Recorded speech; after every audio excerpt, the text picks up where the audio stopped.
नमस्कार दोस्तों, स्वागत है आपका हिंदी नॉवल स्टोरी एक्सप्लेनर में, जहां हर कहानी आपको एक नई दुनिया की झलक दिखाती है। यहां रोमांच, रोमांस और जादू से भरी कहानियां आपका इंतजार कर रही हैं। स्टोरी शुरू करने से पहले सबसे आग्रह है कि वीडियो के नीचे कमेंट सेक्शन को लेफ्ट स्वाइप करने के बाद आपको हाइप वीडियो नाम का फीचर दिखेगा। तो जल्दी से वीडियो को हाइप पॉइंट्स देकर हमारा सहयोग करें, ताकि हम आपके लिए और भी नई नई कहानियां ला सकें। और हाँ, वीडियो को लाइक, शेयर और सब्सक्राइब करना बिल्कुल मत भूलिएगा। अध्याय 175। अनिकासुरी अमर आदरणीय क्षेत्र में प्रवेश कर चुकी है। आरव और अन्य लोग अनिकासुरी की जवान और प्यारी पीठ को देखकर आश्चर्यचकित हो गए। निगल लिया, धरती पर यह क्या है? देवेंद्र मुर्मू को नहीं पता था कि क्या हुआ था, इसलिए वह केवल आरव और अन्य लोगों से ही पूछ सके। जब उसे आरव और अन्य लोगों से पता चला कि अभी क्या हुआ था, ये पुनः पत्थर की मूर्ति में बदल गया।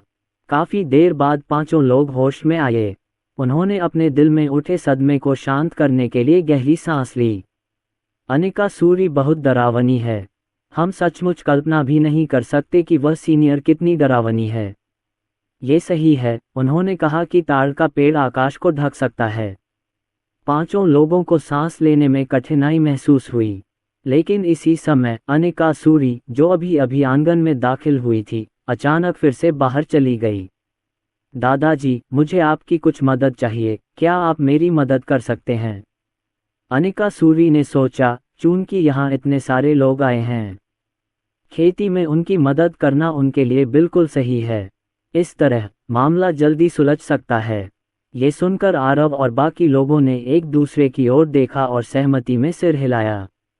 परिलोक, एक उदास और डरावनी घाटी के अंदर, वह अधेड़ उम्र का स्त्रीलिंग पुरुष खून से लथपथ एक तालाब में पालथी मारकर बैठा था। खून का कुंड उसकी गर्दन तक पहुंच गया। ठीक उसी समय जब इस मध्यम आयु वर्ग के व्यक्ति ने अभ्यास के लिए अपनी आंखें बंद कर लीं, रक्त का कुंड अचानक इतनी तेजी से नीचे गिरा कि उसे नंगी आंखों से भी देखा जा सकता था। अंततः रक्त कुंड का सारा खून सूख गया। स्त्रीवत अधेड़ उम्र के पुरुष ने सांस छोड़ी और जैसे ही उसने अपनी आंखें खोलीं, उसकी आंखों से प्रकाश की एक किरण निकली। अमर आदरणीय क्षेत्र, हा, अंततः सफलता मिल ही गई। वह अधेड़ उम्र की स्त्री बहुत खुश थी और लगातार हंस रही थी। वह इस पल का लंबे समय से इंतजार कर रहा था। लेकिन इसी समय एक बूढ़ा आदमी अचानक प्रकट हुआ और जमीन पर आधा घुटने टेक कर बैठ गया। इस समय उसका चेहरा बहुत उदास था। उसने सिर नीचे किया और बताया, रक्त प्रभु को सूचना दे रहा हूं कि वे 10 लोग, जिन्हें अभी अभी रक्त लेने के लिए नश्वर लोग भेजा गया था, अचानक मर गए। लगभग एक ही समय में मर गए। वह स्त्रीवत अधेड़ पुरुष एक क्षण के लिए स्तब्ध रह गया। फिर वह ठंडी सांस लेकर बोला, उस नश्वर संसार में अमर लोक से कोई अवश्य होगा। थोड़ा खून लेकर नीचे जाओ और उस व्यक्ति को पकड़ो। ये सुनकर बूढ़े आदमी ने जल्दी से सिर हिलाया। रक्त सेनापति, आपकी साधना अमर युवान क्षेत्र तक पहुंचनी चाहिए। वह एक रक्त जनरल है और अमर क्षेत्र के शिखर पर है। शांतिपुर, न तो गौतम अग्रवाल और न ही जितेंद्र दांडेकर ने कभी प्रांगण में प्रवेश किया था। अब अनिकासुरी के नेतृत्व में वे देवेंद्र मुर्मू और अन्य लोगों के साथ प्रांगण में चले गए। जब उन्होंने प्रांगण का दृश्य देखा तो उनके चेहरे पर वही भाव थे जो देवेंद्र मुर्मू और अन्य लोगों के शुरुआती भाव थे। वे शब्दों से परे सदमे में थे। अनिकासुरी ने कोई समय बर्बाद नहीं किया। उसने कार्य सौंपना शुरू कर दिया। दादाजी, बाहर जाकर मेरे लिए कुछ बांस काट दीजिए। मुझे बांस का एक शेड बनाना है। दादाजी, मुझे गड्ढा खोदने में मदद करें। दादाजी, बाद में मिट्टी डालने में हमारी मदद कर दीजिएगा। अनिकासुरी ने विधिपूर्वक पांचों लोगों को कार्य सौंपे। इसके बाद उसने एक कुदाल देव उठाया और गड्ढा खोदना शुरू कर दिया। संतरा, सेब और नाशपाती के पेड़ लगाने की तैयारी। जहां तक अंगूर के बाग का सवाल है, वह उसे लगभग साफ कर चुकी थी। हालांकि अधिक पौधे लगाने के लिए उन्होंने देवेंद्र मुर्मू को 2 वर्ग मीटर अतिरिक्त भूमि पर खेती करने के लिए कहा। देवेंद्र मुर्मू और अन्य 4 लोग आज्ञाकारी थे और उन्होंने अपना कार्य शीघ्रता से पूरा कर लिया। फिर आरव बांस का ढेर लेकर लौटा। अपना काम पूरा करने के बाद अनिकासुरी ने उन्हें बांस का शेड बनाने के लिए वापस बुलाया। जहां तक ऋषि अग्रवाल का सवाल है, जिन्हें मिट्टी डालनी थी उन्हें तो ऐसा करने की जरूरत ही नहीं पड़ी। उसने तुरंत एक बड़ा बक्सा निकाला और ग्लानी के साथ मिट्टी को सावधानीपूर्वक उसमें रख दिया। सब कुछ हो जाने के बाद अनिकासुरी ने अंतिम चरण शुरू किया, बीज बोना और उर्वरक डालना। अनिकासुरी ने आरव और अन्य लोगों को बीज सौंपे और उन्हें अलग अलग स्थानों पर बोने का निर्देश दिया। फिर वह एक तरफ हट गई और एक आधे खाली सांप की खाल के थैले से उर्वरक का एक कटोरा भर लिया। ठीक है, तुम सब मेरे पीछे आओ। अनिकासुरी ने देवेंद्र मुर्मू और अन्य लोगों को एक तरफ बुलाया और चेहरे पर उत्साह के भाव के साथ उन गड्ढों के पास गई जहां फलों के पेड़ लगाए गए थे ताकि खाद डाल सकें। अनिकासुरी का उर्वरक अनुप्रयोग अविश्वसनीय रूप से कुशल था। उन्होंने उर्वरक को आसानी से बिखेर दिया। जैसे ही उसने उर्वरक डाला, एक जादुई दृश्य सामने आने लगा। देवेंद्र मुर्मू और अन्य लोग अनिकासुरी के उत्साह को देखकर आश्चर्यचकित थे कि वह इतनी उत्साहित क्यों थी। अब जब अनिकासुरी ने खाद डाल दी तो उन्होंने गड्ढे से हरे अंकुर निकलते देखे। उन्हें कड़ी चेतावनी दी गई। वे दंग रह गए। आरव और अन्य लोगों की प्रतिक्रिया सुस्त थी। केवल ऋषि अग्रवाल की आंखें चमक उठीं। क्या यह उर्वरक पौधों की वृद्धि में तेजी लाने का रहस्य है? हरी भरी कोम्पलों को देखकर अनिकासुरी के गालों पर गड्ढे फिर से उभर आए। उसने उर्वरक डालना जारी रखा, खोदकर निकालना और बिखेरना। अंकुर लंबा और मोटा होने लगा और इस प्रकार उन पांचों की सतर्क निगाहों के नीचे वह अंकुर एक छोटे वृक्ष के रूप में विकसित हो गया। अनिकासुरी ने खाद फैलाना जारी रखा, मानो वह बेकार हो। एक क्षण बाद 2 आदमियों जितना लंबा एक फलदार वृक्ष अचानक आरव और अन्य तीनों की नजरों के सामने प्रकट हो गया। अब वह सुनहरे संतरों से लदा हुआ था। प्रत्येक संतरा मोटा और जीवंत लग रहा था। वे स्वादिष्ट लग रहे थे। आरव और अन्य 3 पूरी तरह से स्तब्ध रह गए, लेकिन सुनहरे संतरों के इस पेड़ को देखकर उनकी लार टपकने लगी। वे इसका स्वाद चखना चाहते थे, क्योंकि उन्होंने पाया था कि इस फलदार वृक्ष का दर्जा 10वीं श्रेणी की आध्यात्मिक औषधि से भी आगे निकल गया था। ये तो शायद अमर स्तर तक भी पहुंच गया होगा। अनिकासुरी का उर्वरक का बर्तन पहले से ही आधा खाली था। उसने संतरों को देखा लेकिन उन्हें खाने की जल्दी नहीं की। इसके बजाय वह अगले गड्ढे में चली गई। उसने अपनी पिछली प्रक्रिया जारी रखी। ठीक इसी तरह थोड़ी देर बाद एक और फलदार वृक्ष, जो लगभग 2 आदमियों जितना ऊंचा था, उनके सामने प्रकट हुआ। इस बार यह एक सेब का पेड़ था। ये चमकीले लाल सेबों से सजा हुआ था, जिनके छिलके चमकदार और अविश्वसनीय रूप से ताजे थे। अनिकासुरी ने फिर से निगल लिया, लेकिन उसे रोकने में कामयाब रही। वह पुनः उर्वरक इकट्ठा करने के लिए पीछे मुड़ी। वह अगले गड्ढे तक पहुंच गई। उसने अपनी पिछली प्रक्रिया जारी रखी। जल्द ही एक और बड़ा पेड़ अचानक उनके सामने आ गया। यह एक बर्फ नाशपाती का पेड़ था। उस पर लगे नाशपाती चमकदार, पारदर्शी पीले रंग के थे और स्पष्ट रूप से रस से भरे हुए थे। वे बिल्कुल स्वादिष्ट और ताज़ा थे। उर्वरक का केवल आधा कटोरा बचा होने के कारण अनिकासुरी बांस शेड के दूसरी ओर चली गईं। इस बार उसने उर्वरक को अलग तरीके से फैलाया। इसे सीधे हवा में फेंक दो। उनकी गतिविधियां पहले की तरह ही कुशल थीं। उर्वरक बांस के शेड के अंदर मिट्टी पर समान रूप से गिर गया। जल्द ही अंकुर निकल आए।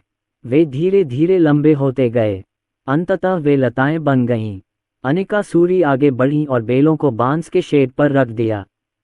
फिर उसने उर्वरक फैलाना जारी रखा। कुछ ही देर में पूरा शेड हरी भरी लताओं से ढक गया। जैसे ही उसने उर्वरक फैलाया, बेलों से गहरे बैंगनी रंग के अंगूर के गुच्छे उगाए।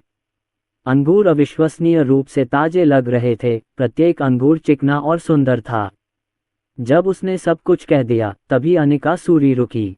वह बची हुई खाद को रखने के लिए वापस लौटी। आरव और बाकी 4 अब हिलने में असमर्थ थे, मानो वे भी पेड़ बन गए हों। यह अद्भुत था। क्या हुआ था? कुछ समय पहले तक वे सिर्फ गड्ढे खोद रहे थे। अब कुछ ही समय में सब कुछ इस स्थिति में आ गया। जिस बात ने उन्हें सबसे अधिक चौंकाया वह ये थी, ये फल, हे भगवान, ये सब अमृत श्रेणी के थे। खाद रखकर अनिकासुरी वापस लौटी और आरव और बाकियों की तरफ देखा। उसे लगा कि उन्हें कुछ न देना शर्म की बात होगी। उसने अपने होंठ भींच लिए और निर्णय लिया। वह मूलतः उन पांचों को एक एक प्रकार का फल देना चाहती थी, लेकिन इसके बारे में सोचने के बाद उसे एहसास हुआ कि इससे उसका दिल दुखेगा। वह एक पल के लिए हिचकिचाए और फिर आरव और दूसरों की ओर देखते हुए बोली, तरबूज और अनानास के अलावा मैं आप सभी को एक एक अन्य फल और अंगूर का एक गुच्छा दे सकती हूँ। अपनी पसंद का फल चुन लीजिए। बोलते समय अनिकासुरी का चेहरा अभी भी अनिच्छा से भरा हुआ था। आरव और अन्य तीनों की आंखें चमक उठीं। सचमुच? उन्होंने पूछा। अनिकासुरी ने दांत पीस कर सिर हिलाया। उसे थोड़ा असहज महसूस हुआ। आरव और बाकी लोग शर्मा गए और उत्साहित होकर अपना फल चुनने चले गए। आरव ने सेब चुना, जितेंद्र दांडेकर ने नाशपाती को चुना, ऋषि अग्रवाल ने संतरे चुने। उन्होंने पाया कि वे दीर्घायु पुष्पों के समान हैं, शायद वे जीवन को भी बढ़ा सकें। गौतम अग्रवाल का मानना है कि यद्यपि अंगूर में सेब और नाशपाती के समान ही औषधीय गुण होते हैं, तथापि वे प्रचुर मात्रा में होते हैं और उन्हें धीरे धीरे खाकर भूख मिटाई जा सकती है। इसलिए उन्होंने निर्णायक रूप से अंगूर को चुना। देवेंद्र मुर्मू अब आगे बढ़ने की हिम्मत नहीं जुटा पाए और उन्होंने अंगूरों को ही चुना। वह उन्हें वापस ले जा सकते थे और संप्रदाय की प्रतिभाशाली युवा पीढ़ी के साथ साझा कर सकते थे, और इसलिए उनमें से प्रत्येक ने फल का एक टुकड़ा पकड़ लिया। ठीक है, तुम लोग वापस जाओ। अनिकासुरी ने अपने होंठ पोंछे। उसका बेचैन दिल खुद को रोक नहीं पा रहा था। वह उन्हें जी भरकर खा जाना चाहती थी। आरव और बाकी चारों ने सिर हिलाकर अनिकासुरी को अलविदा कहा। लेकिन जैसे ही आरव और अन्य लोग आंगन के गेट से बाहर निकले, उन्होंने अचानक एक अधेड़ उम्र के आदमी को अपने सामने खड़ा देखा। यह विक्रम सूरी था। उनकी पिछली यात्रा को ठीक 1 महीना हो गया था। विक्रम सूरी के प्रकट होने के कुछ ही देर बाद महाद्वीप के एक कोने में आकाश में एक ब्लैक होल दिखाई दिया। उसमें से 6 बुजुर्ग निकले। उनमें से एक वही बुजुर्ग था जिसने कुछ समय पहले ही उस स्त्री जैसे अधेड़ व्यक्ति को रिपोर्ट दी थी। यह नश्वर लोक ही होना चाहिए। सब लोग फैल जाओ और खोज करो। अगर तुम्हारे पास कोई खबर है तो जल्दबाजी में काम मत करो, बात फैला दो। उस व्यक्ति की ताकत भी शायद अमर युवान लोक में ही है। विक्रम सूरी अभी वहां आए ही थे कि उन्होंने आरव और अन्य 4 को देखा और दंग रह गए। पिछली बार जब वह आया था तो उसने केवल आरव को देखा था, तो वह केवल आरव को जानता था, और देवेंद्र मुर्मू को छोड़कर आरव के साथ आए 4 लोगों की साधना का स्तर एक जैसा था। वे सभी वरिष्ठ के मोहरे होंगे। अनिकासुरी दरवाज़ा बंद करने के लिए पीछे पीछे आए। विक्रम सूरी को देखते ही उसने झट से दरवाज़ा बंद कर लिया, मानो उसे कोई बुरा आदमी दिख गया हो। ये बहुत ही त्वरित कदम था। वह कुछ नहीं कर सकती थी। राघव मेहरा के दूर होने के कारण उसके पास ऐसा करने के अलावा कोई चारा नहीं था। विक्रम सूरी का मुंह खुला का खुला रह गया जब उसने अनिकासुरी को इस तरह देखा। जियोलिंग, मैं तुम्हारा पिता हूँ।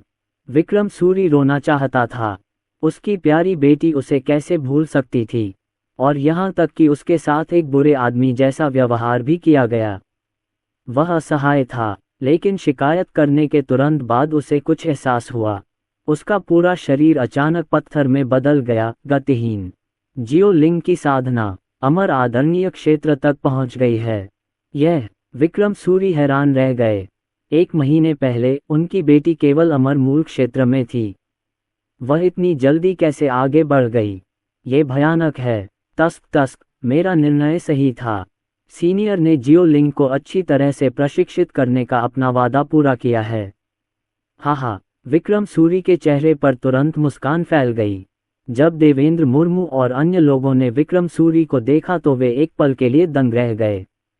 विक्रम सूरी की साधना की आभा देखकर वे सभी आश्चर्यचकित रह गए। यह आभा अनिकासुरी से भी अधिक भयानक थी।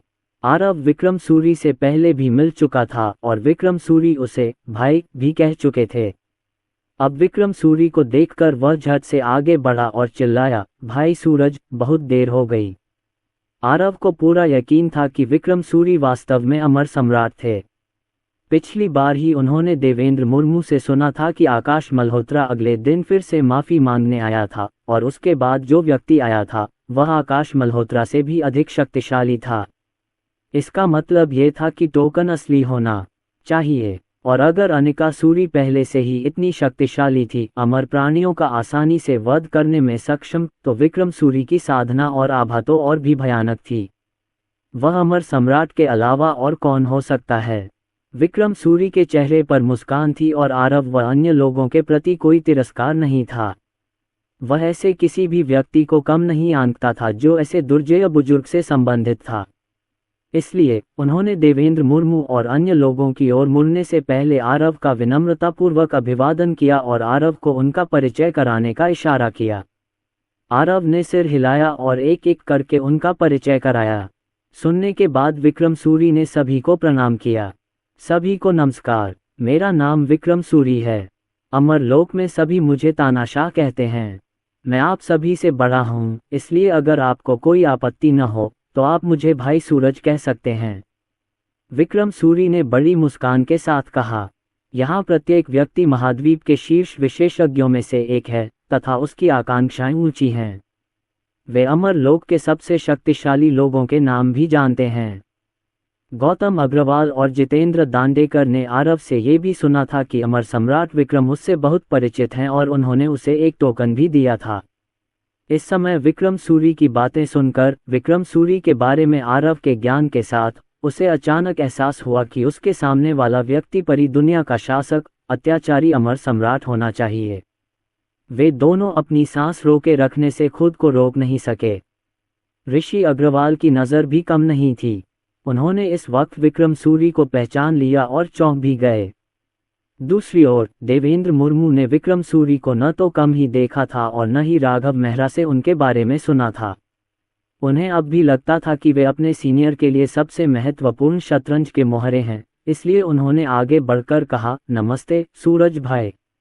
अभी भी न तो विनम्र और न ही अभिमानी उपस्थिति बनाए रखी। विक्रम सूरी एक नज़र में देवेंद्र मुर्मू के साधना स्तर को समझ गए, लेकिन उनकी आंखें अभी भी सहजता से भरी थीं। भाई मुरोंग, मैंने आपके बारे में बहुत कुछ सुना है, विक्रम सूरी ने विनम्रता से कहा। देवेंद्र मुर्मू की आंखें चमक उठीं। भाई सूरज, क्या तुम मुझे जानते हो?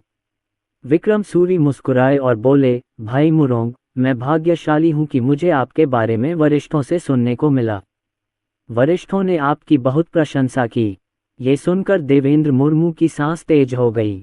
हाँ, बस ये कह दो, मेरे वरिष्ठों की नज़र में मेरी स्थिति बहुत महत्वपूर्ण है। ये सुनकर आरव और बाकी लोग देवेंद्र मुर्मू को ईर्ष्या से देखने लगे और फिर वे 6 लोग बातचीत करने लगे। धीरे धीरे देवेंद्र मुर्मू और अन्य लोगों को विक्रम सूरी और अनिका सूरी के बीच संबंधों के बारे में पता चला।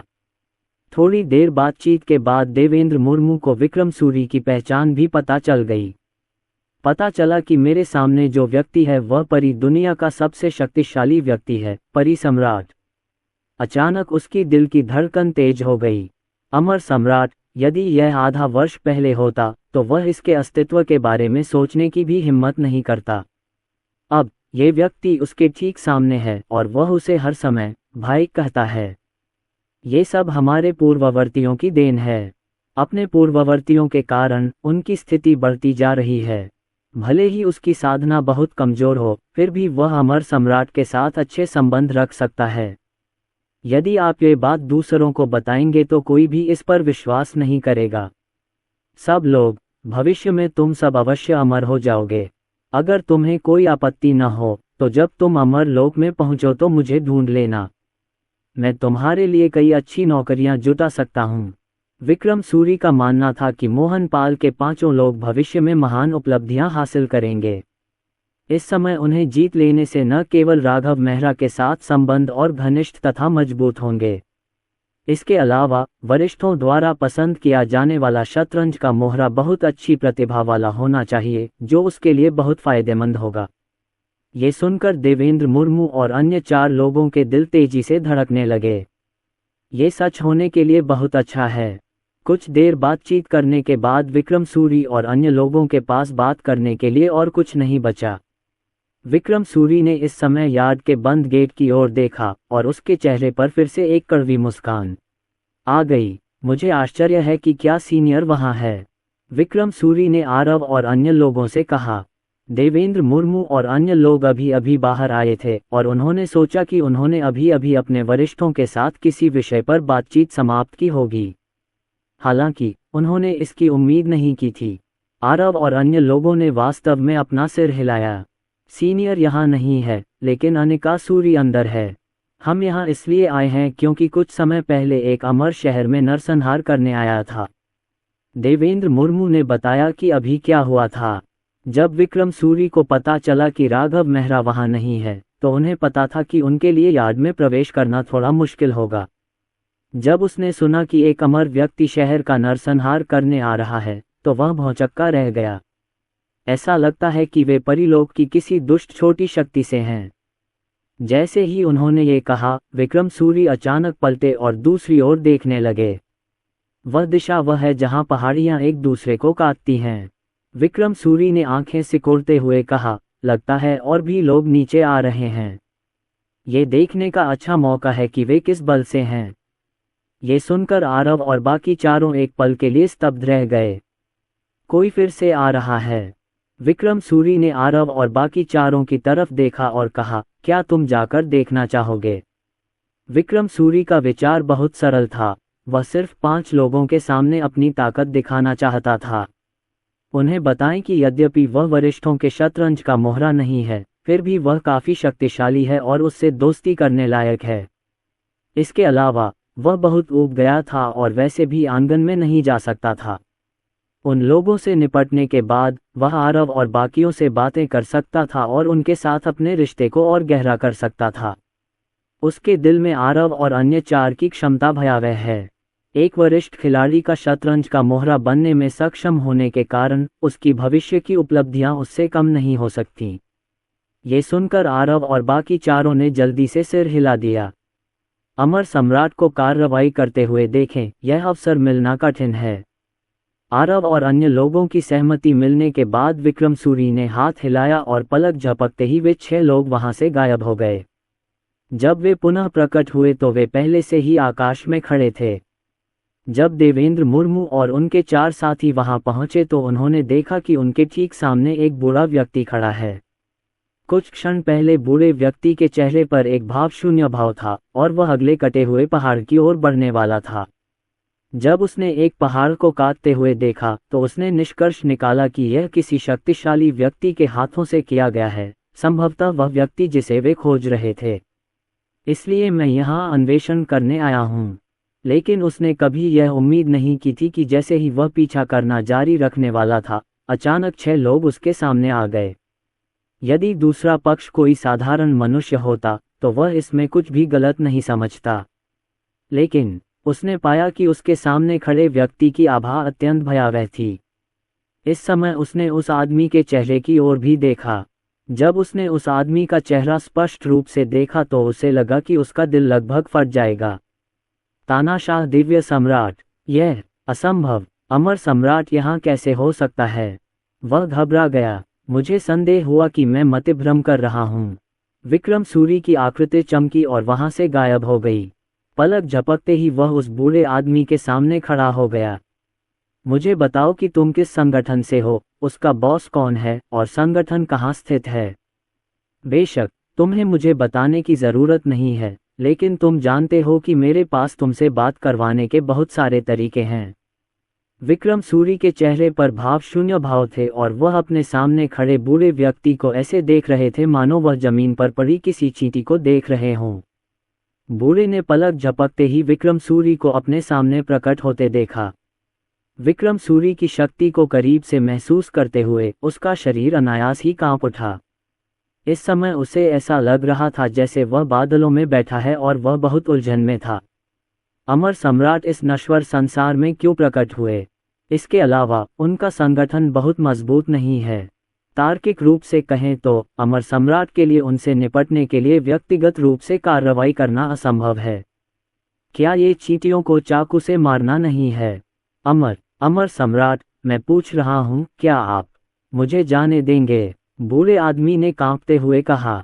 ये सुनकर विक्रम सूरी अचानक मुस्कुरा उठे। अगर तुम मुझे बता दोगे तो मैं तुम्हें मौत की सज़ा सुना सकता हूँ।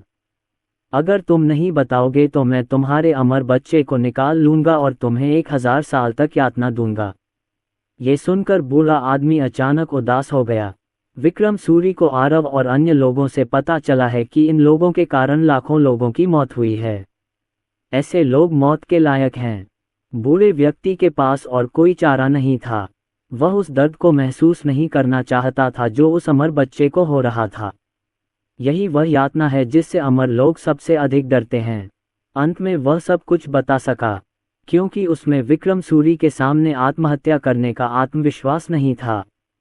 अमर सम्राट के सामने उसमें आत्मविनाश करने का भी आत्मविश्वास नहीं था। मुझे डर है कि जैसे ही उसके मन में यह विचार आएगा, वह शांत हो जाएगा। उस समय वह केवल अपने अमर बच्चे को ही निकाल सकता था और उसे हर समय यातना दी जाती थी। विक्रम सूरी ने ध्यान से सुना। ये सुनकर वह अपनी हंसी रोक नहीं सका। कुछ समय पहले किसी ने मुझे बताया था कि अमर लोक में एक दुष्ट शक्ति उभर आई है, लेकिन मैं तुम्हारा स्थान नहीं ढूंढ सका। अब अच्छा हुआ मैंने उसे नष्ट कर दिया। वांछित जानकारी प्राप्त करने के बाद विक्रम सूरी ने अपने सामने खड़े वृद्ध व्यक्ति की ओर हाथ हिलाया। अगले ही पल बूढ़े आदमी की आंखें अचानक चौड़ी हो गईं। एक धमाके के साथ उसका पूरा शरीर फट गया।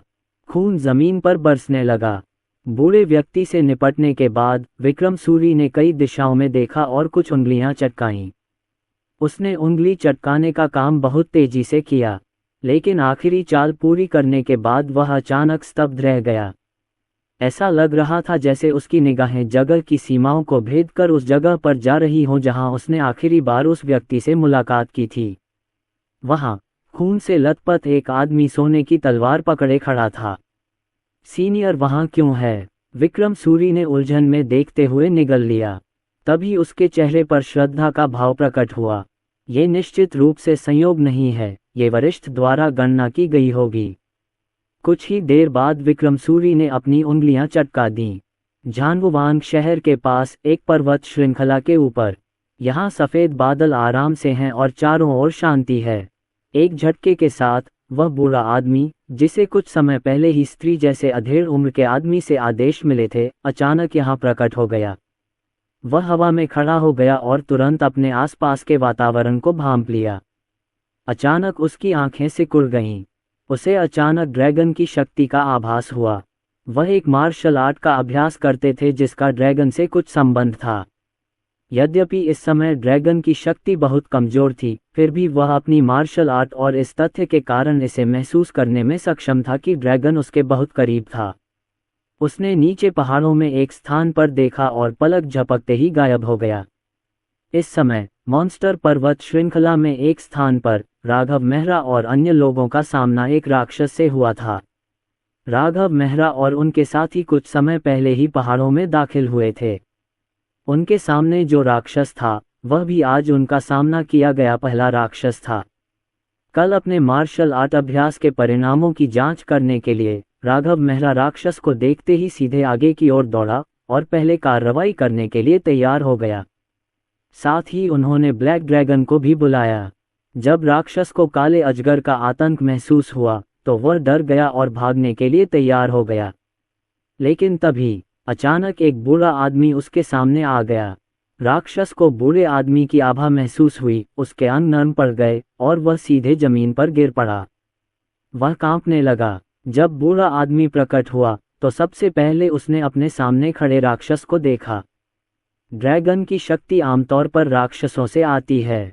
इसका मतलब यह है कि ऐसा राक्षस भविष्य में ड्रैगन वंश को जगा सकता है। लेकिन अपने सामने काले भालू को देखते हुए वह तब भौंचक्का रह गया जब उसने देखा कि काला भालू उसकी ऊर्जा को महसूस करते ही तुरंत जमीन पर गिर गया। नहीं, लेकिन अभी अभी उसे एहसास हुआ कि वह यहीं है। टकराना। राक्षस को देखते हुए बूढ़े व्यक्ति ने अपनी आंखें सिकोड़ लीं और अगले ही पल राक्षस तुरंत फट पड़ा। खून बिखरा हुआ था, लेकिन जब खून बूढ़े आदमी पर गिरने वाला था तो वह अचानक वाष्पित हो गया। राक्षस को नष्ट करने के बाद बूढ़े आदमी ने चारों ओर नजर दौड़ाए। इस समय वह राघव मेहरा और अन्य लोगों को भी देख रहे थे। फिर वह इतना आलसी हो गया कि उन्हें एक एक करके ढूंढने में असमर्थ हो गया और अपनी ऊर्जा यूं ही छोड़ दी। जैसे ही QE ऊर्जा बाहर आए, 1 मील के दायरे में स्थित क्षेत्र अचानक शांत हो गया, मानो वह शूरा नरक में हो। अगले ही पल, जब उन्होंने उस बूढ़े व्यक्ति को आते देखा, तो अनन्या सिंह, किरण जोशी और अन्य लोग, जिनकी आंखें भय से चौड़ी हो गई थीं, अचानक जमीन पर घुटनों के बल बैठ गए। उन्हें समझ नहीं आ रहा था कि क्या हो रहा है। उन्हें बस ऐसा लग रहा था कि उनके आसपास की हवा अचानक जम गई है। उन्हें अचानक एक भयानक दबाव भी महसूस हुआ और उनके पैर अनजाने में जमीन पर झुक गए। घुटनों के बल बैठने के बाद वे फिर से चौड़ी आंखों से अपने सामने बैठे बूढ़े आदमी को देखने लगे। वे अभी भी बूढ़े आदमी की साधना का स्तर नहीं देख सके। भले ही वे महायान स्तर पर हों, उन्हें ये देखने में सक्षम होना चाहिए। यदि आप इसे नहीं देख सकते तो केवल एक ही संभावना है, ये व्यक्ति अमर है। बूढ़े आदमी के भयानक दबाव को महसूस करते हुए उनके चेहरे कागज की तरह पीले पड़ गए। उन्होंने कभी अमर प्राणियों को नहीं देखा, लेकिन वे जानते हैं कि हर किसी में अच्छे और बुरे लोग होते हैं। इस अमर ने प्रकट होते ही उनके साथ ऐसा व्यवहार किया, इसलिए वह अवश्य ही एक बुरा अमर होगा। उनके चेहरों पर निराशा साफ झलक रही थी। यदि कोई अमर प्राणी उन्हें मारना चाहे तो यह चींटी पर पैर रखने से भी अधिक आसान होगा। किरण जोशी भी इस क्षण से स्तब्ध थीं, लेकिन अचानक उसे एहसास हुआ कि जादुई तलवार उसके हाथ में है। और यहाँ बिग बॉस राघव मेहरा भी है, जिसके पास एक जादुई तलवार है और वह अपनी साधना छुपाता है। उसने जल्दी से राघव मेहरा की ओर देखा। जब उसने देखा कि राघव मेहरा अभी भी स्थिर खड़ा है, तो उसके हताश चेहरे पर आशा की एक झलक दिखाई दी। इस समय उसने अपने जीवन की बाजी लगा दी कि राघव मेहरा उसके सामने खड़े अमर से अधिक शक्तिशाली है। इस समय राघव मेहरा ने अपने पीछे हो रहे बदलावों पर ध्यान नहीं दिया और उन्हें यह भी नहीं पता था कि किरण जोशी और अन्य लोग पहले ही घुटने टेक चुके थे। वह अपने सामने खड़े बूढ़े आदमी को घूर कर देखने लगा। मैं थोड़ा घबराया हुआ महसूस कर रहा हूँ। इस आदमी को क्या हो गया है? वह न केवल अचानक प्रकट हो गया, बल्कि उसने उस राक्षस को मार भी डाला। और मुझे ऐसा क्यों लग रहा है कि वह मुझसे इतनी बुरी तरह से द्वेष रखता है? राघव मेहरा ने पाया कि उसके सामने बैठा बूढ़ा आदमी उसे गौर से देख रहा था। इसके अलावा उसे लगा कि उस बूढ़े व्यक्ति की उसके प्रति दुर्भावनापूर्ण मंशा थी। ऐसा लगता है कि यह कह रहा है, लड़के, मैं तुम्हें मार डालूंगा। इस समय बूढ़ा आदमी सचमुच राघव मेहरा को घूर रहा था, क्योंकि उसने पाया कि राघव मेहरा अभी भी खड़ा था, लेकिन राघव मेहरा अभी केवल जिंदन स्टेज पर हैं। दूसरे शब्दों में कहें तो ड्रैगन की शक्ति का इस बच्चे से कुछ लेना देना अवश्य है। इस समय उसके मन में एक संभावना सूझी।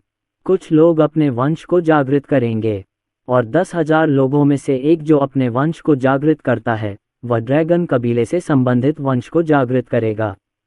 उन्होंने राघव मेहरा को देखा और संदेह किया कि इस लड़के ने ड्रैगन वंश को जगा दिया है।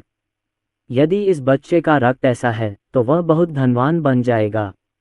जब तक वह इस बच्चे के खून का उपयोग खेती करने के लिए करता है, तब तक वह सबसे अधिक संभावना है कि वह इस तरह की रक्त रेखा को जगाएगा। ये सोचते सोचते उसकी आंखें लालच से भर गईं, लेकिन इस समय उसने राघव मेहरा के हाथ में तलवार देखी।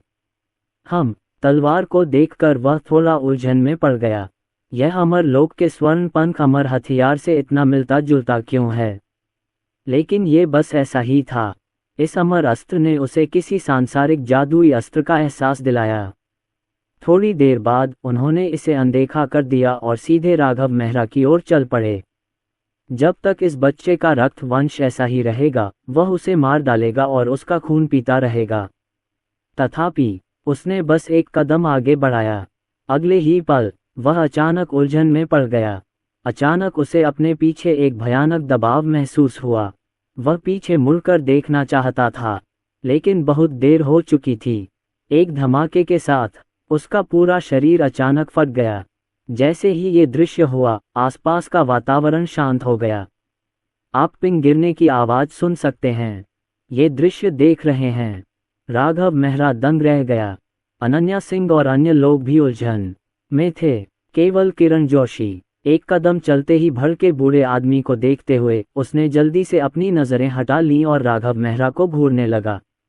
उसकी आंखों से एक शक्तिशाली हरी रोशनी फूट पड़ी। मालिक, राघव मेहरा ने उस बूढ़े आदमी को बुरी नज़रों से अपनी ओर आते देखा और वह मुड़कर भागना चाहता था। ये दृश्य देखकर उसका दिमाग खाली हो गया और वह काफ़ी देर तक होश में नहीं आ सका। ब्लैक ड्रैगन ने भी गोल्डन फेदर अमर हथियार को देखा और आवाज में पूछा, क्या तुमने ये किया?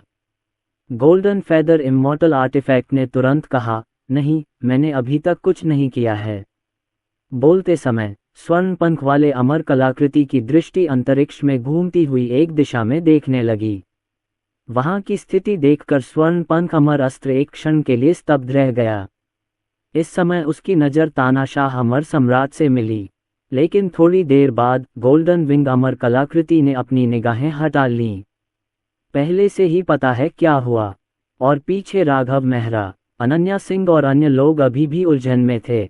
वह राघव मेहरा के सामने पड़े खून के तालाब को बेवकूफ़ी भरी निगाहों से देखता रहा। उन्हें कुछ पता नहीं था कि क्या हो रहा है। मुझे समझ नहीं आता कि यह अमर क्यों मर गया। उन पर से दबाव खत्म हो गया और वे खड़े हो गए। उसकी आंखें इधर उधर घूमने लगीं।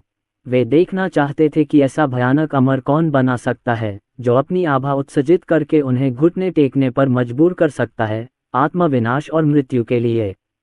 लेकिन वे किसी को देख नहीं सके। अचानक उन्हें कुछ समझ आया और उनकी नज़र राघव मेहरा पर पड़ी। इस बार वे नज़रें नहीं हटा सके। अभी अभी राघव मेहरा वहीं स्थिर खड़ा था, घुटने नहीं टेके, लेकिन जैसे ही बूढ़े आदमी ने एक कदम उठाया, वह अचानक फट गया और मर गया। इसका उससे कोई संबंध नहीं हो सकता। ये सोचकर वे सभी भयभीत होकर अपना मुंह खोल बैठे। लेकिन कुछ समय बाद वे फिर से अपने विचारों पर सवाल उठाने लगे।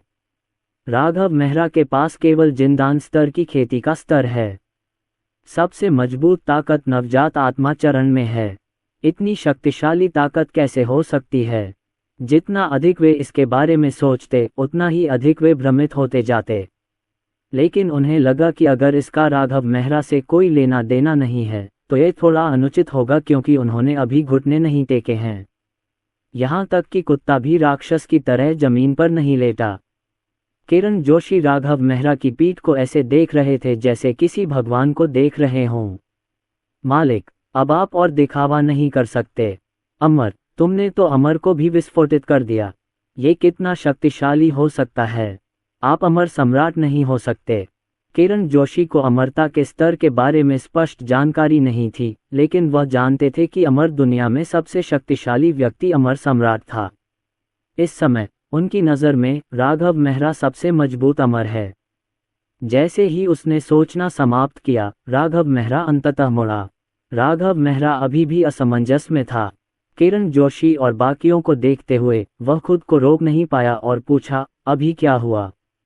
वो क्यों फट पड़ा? राघव मेहरा को अभी भी मछली जैसी तीखी गंध आ रही थी। किरण जोशी ने जब राघव मेहरा की बात सुनी और राघव मेहरा की उलझन भरी निगाहें देखी तो उन्हें रोना आ गया। मालिक, आप इस समय भी दिखावा कर रहे हैं। क्या तुम मुझे मूर्ख समझते हो? मूर्ख भी इस तरह धोखा नहीं खा सकता। इस समय किरण जोशी को समझ नहीं आ रहा था कि हंसें या रोएं। यह आदमी सचमुच अजीब है। अनन्या सिंह और बाकी लोगों ने राघव मेहरा की तरफ देखा और पूछा, तुम्हें भी नहीं पता कि क्या हुआ? राघव मेहरा गंभीर दिखे और डरे हुए से सिर हिलाया। मुझे उसमें गहरी दुर्भावना महसूस हुई। उसे अपनी ओर आते देख मैं भाग जाना चाहता था, लेकिन मुझे उम्मीद नहीं थी कि वह इतना भड़क जाएगा। अनन्या सिंह ने राघव मेहरा को इस तरह देखा और उन्हें ऐसा नहीं लगा कि वह एक्टिंग कर रहे हैं, क्योंकि यह अभिव्यक्ति उनकी अभिव्यक्ति के समान ही है। इसका मतलब यह है कि इन सब का राघव मेहरा से कोई लेना देना नहीं होना चाहिए। क्या ऐसा हो सकता है कि वह इसलिए घुटने नहीं टेका क्योंकि अमर ने उस पर अपनी ऊर्जा का प्रयोग नहीं किया था? ये सोचकर अनन्या सिंह को लगा कि यह काफ़ी बड़ा हो सकता है। इससे ये भी स्पष्ट होता है कि काला कुत्ता क्यों घुटने नहीं टेका। शायद वह स्थान अमर की आभा से प्रभावित नहीं था। आखिर जिनदान साधना के प्रथम स्तर पर कोई व्यक्ति अमर को आत्मविनाश कैसे होने दे सकता है? इसके बारे में सोचना भी असंभव है। जब बलबीर सिंह और अन्य लोगों ने राघव मेहरा के हाव भाव देखे तो उनके मन में भी अनन्या सिंह जैसे ही विचार आने लगे। मुझे लगता है कि इसका राघव मेहरा से कोई लेना देना नहीं है। यह अवश्य ही कोई महाशक्तिशाली व्यक्ति होगा जो अंधेरे में छिपा हुआ है और उनकी मदद कर रहा है। केवल किरण जोशी ही थी जो राघव मेहरा की बात सुनकर और उसके हाव भाव देखकर लगभग कसमसा उठी। मालिक, आपने अपने अभिनय कौशल का विकास कहाँ किया? ये बहुत शक्तिशाली है। और अब भी तुम दिखावा कर रहे हो। क्या तुम मेरी बुद्धि को मिट्टी में मिलाना चाहते हो? किरण जोशी ने मन ही मन शिकायत की, लेकिन वह केवल गुप्त रूप से ही शिकायत कर सकते थे। बॉस तो यही चाहता है, वह और क्या कर सकता है? मैं तो बस यही दिखावा कर सकता हूँ कि मुझे कुछ नहीं पता। वह अब सचमुच कुछ कहना चाहता है। बॉस, क्या आपको पैरों में पेंडेंट की ज़रूरत है? मैं ज़रूर लगा सकता हूँ। एक क्षण के लिए चौंकने के बाद वे स्थिति का जायजा लेने के लिए आगे बढ़ने लगे। सबसे महत्वपूर्ण बात यह थी कि वे ये देखना चाहते थे कि क्या अमर ने विस्फोट के बाद कोई अच्छी चीज़ें पीछे छोड़ी हैं। हालांकि जमीन पर खून के एक तालाब के अलावा कुछ भी नहीं बचा था। शरीर कीमा बनाया हुआ मांस में बदल गया। बहुत घिनौना। और उन्हें जमीन पर एक भंडारण रिंग भी मिली, लेकिन दुर्भाग्यवश अंगूठी क्षतिग्रस्त हो गई और अंदर रखी चीजें बाहर नहीं निकाली जा सकीं। लेकिन उन्होंने फिर भी इसे उठा लिया। मैं इसे देखने के लिए जुबाउटांग ले जाने की सोच रहा था। देखें कि क्या वे इन बुरी चीजों को स्वीकार करते हैं। शायद वे इसे ठीक कर सकें। इस घटना के बाद राघव मेहरा और अन्य लोगों का प्रशिक्षण जारी रखने का मन नहीं हुआ और उन्होंने वापस जाने का निर्णय लिया। वैसे चलो जुबाउटांग जाकर देखते हैं कि क्या मैं यह अंगूठी बेच सकता हूँ। टूटे हुए पहाड़ के दूसरी ओर विक्रम सूरी वहां कुछ गुमसुम से खड़े रहे। उसे वास्तव में उम्मीद नहीं थी कि सीनियर वहां मौजूद होंगे। इस समय उन्हें लगा कि उन्होंने अपने पूर्ववर्ती की योजना को बर्बाद कर दिया है। इससे वह असहज महसूस करने लगा। यदि वरिष्ठ कोई बड़ी योजना बना रहे हों तो उनके द्वारा बीच में टोकने से संभवतः वह प्रसन्न हो जाएंगे। तो फिर भविष्य में उससे निपटना मुश्किल हो जाएगा। देवेंद्र मुर्मू और अन्य लोगों ने विक्रम सूरी को वहां स्तब्ध खड़ा देखा और उड़कर वहां पहुंचे। ये देखकर कि विक्रम सूरी कुछ विचलित थे, उन्होंने भौहें चढ़ाकर पूछा, भाई तुम्हें क्या हुआ है? विक्रम सूरी ने उनकी ओर देखा, कड़वी मुस्कान दी और अपना अनुमान बताया। जब आरव और अन्य लोगों ने विक्रम सूरी की बात सुनी तो वे एक पल के लिए स्तब्ध रह गए। सीनियर, क्या आप उत्तरी क्षेत्र में हैं? और आपने अपने सीनियर के सामने ही एक अमर को मार डाला जो पृथ्वी पर आया था। उन्हें भी थोड़ी अस्वस्थता महसूस हुई। आखिरकार सीनियर वहां मौजूद हैं और वह जरूर कुछ योजना बना रहे होंगे। हालांकि ये सुनने के बाद देवेंद्र मुर्मू ने लापरवाही से कहा, आप बस जरूरत से ज्यादा सोच रहे हैं। ये सुनकर विक्रम सूरी और बाकी सभी लोग देवेंद्र मुर्मू की ओर देखने लगे। मैं सुनना चाहता हूं कि देवेंद्र मुर्मू क्या कहना चाहते हैं। देवेंद्र मुर्मू बोले, आप कौन हैं सीनियर? क्या आपने पहले ही सोच लिया था कि आप कोई कार्रवाई करेंगे? ये सब तो आपके ही हिसाब से था। संक्षेप में, आपको खुद को दोष देने की जरा भी जरूरत नहीं है। वैसे आपने कुछ गलत भी नहीं किया है। हो सकता है आप मुझे इनाम भी दें। ये सुनकर विक्रम सूरी को लगा कि इसमें कुछ सच्चाई है। वरिष्ठ की कटौती करने की क्षमता इतनी मजबूत है कि हो सकता है कि उसने पहले ही अपने कार्य को ध्यान में रख लिया हो। ऐसा लगता है कि उसने सचमुच बहुत ज्यादा सोचा था। विक्रम सूरी को आश्वस्त करने के लिए देवेंद्र मुर्मू ने उन्हें राघव मेहरा के साथ अपनी मुलाकात के बारे में बताया। ये सिर्फ विक्रम सूरी को ये बताने के लिए था कि सीनियर की निर्णय क्षमता कितनी भयानक थी। ये सब पूर्ववर्तियों के नियंत्रण में होना चाहिए और निश्चित रूप से कोई गलती नहीं होगी। दरअसल देवेंद्र मुर्मू ने जो पहले कहा था उसके पीछे एक और अर्थ छिपा है। विक्रम सूरी को बताना है कि असल में सीनियर के दिल में मेरी जगह सबसे अहम है। आखिर सीनियर तो सीधे संप्रदाय में ही आए थे। हे देवेंद्र मुर्मू की बातें सुनकर विक्रम सूरी एक पल के लिए स्तब्ध रह गए। तब उसका चेहरा श्रद्धा से भर गया। सीनियर सचमुच बहुत भयानक है। जैसे ही देवेंद्र मुर्मू ने बोलना समाप्त किया, ऋषि अग्रवाल अचानक बोले, वरिष्ठ तो वास्तव में उत्तरी क्षेत्र में हैं। हालांकि मैंने वहां के लोगों से सुना है कि जब उन्होंने आपको देखा था तब आपकी साधना का स्तर केवल जिंदन के प्रथम स्तर पर था। ये सुनकर विक्रम सूरी ने तुरंत कहा, ये सही है। मैंने ये भी देखा कि वरिष्ठ का साधना स्तर जिंदन के प्रथम स्तर पर था और उसके पास जिंदन स्तर के कुछ लोग भी थे। मैं इस वजह से एक पल के लिए स्तब्ध रह गया हूँ। आज सुबह जब मैं सीनियर से मिलने गया था तो सीनियर ने जो साधना स्तर बताया था वह बिल्कुल जिंदान के पहले स्तर का था। उस समय मुझे बहुत आश्चर्य हुआ था।